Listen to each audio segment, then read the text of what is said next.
আসসালামু আলাইকুম বন্ধুরা, আজকে যে বিষয় নিয়ে আলোচনা করব তা হলো দুবাই যারা এমপ্লয়মেন্ট বিষয় এবং ভিজিট বিষয়ে আসতে চান তারা যোগাযোগ করতে পারেন। আমার ভিডিও ডিসক্রিপশনে নাম্বার দেওয়া থাকবে, সেই নাম্বারেও যোগাযোগ করে বিস্তারিত জেনে নিতে পারবেন। তো বিভিন্ন ধরনের কাজ রয়েছে, আপনারা চাইলে ভিজিট বিষয়ে এসেও কোম্পানির আন্ডারে কাজ করতে পারবেন, আবার যারা এমপ্লয়মেন্ট বিষয় নিয়ে ম্যান পাওয়ার করেও চাইলে আসতে পারবেন। তো নিম্নে বেতন হবে আপনাদের যে কাজ, যেটা কাজ অনুযায়ী 1050 থেকে 1300 বা 1400 দিরহাম বেতন, থাকা কোম্পানির, খাওয়া নিজের, আবার অনেক কাজের থাকা খাওয়া ট্রান্সপোর্ট সবই কোম্পানি বহন করে।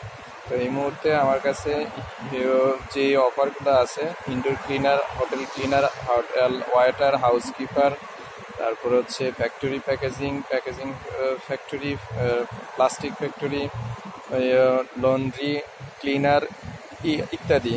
তো এছাড়াও কনস্ট্রাকশনের বিভিন্ন কাজ রয়েছে। তো যে কাজ করতে ইচ্ছুক বা যে কাজই জানেন, যেই কাজের বিষয় করতে ইচ্ছুক তারা চাইলে যোগাযোগ করেন। তো অনেকে আপনারা ম্যান পাওয়ার করে আসতে চান, সেটাও পারবেন। যারা এমপ্লয়মেন্ট বিষয় এবং ম্যান পাওয়ার নিয়ে চলে আসতে চান তাদের সময় একটু বেশি লাগবে, অর্থাৎ 1 থেকে 1.5 মাসের মধ্যে টোটাল কার্যক্রম সম্পন্ন করা যাবে। আর যারা ভিজিট বিষয়ে আসতে চান তারা দেখা গেছে যে 2 দিনে ভিসা করা হলো, 1 সপ্তাহের মধ্যে ফ্লাইট করে এখানে দুবাই এসে কোম্পানির আন্ডারে কাজ করা, ধরেন আনুমানিক 15 থেকে 20 কার্য দিবস লাগবে। মূলত এই ছিল দুবাই সম্পর্কে ইনফরমেশন। আপনারা ভালো থাকবেন। আসসালামু আলাইকুম।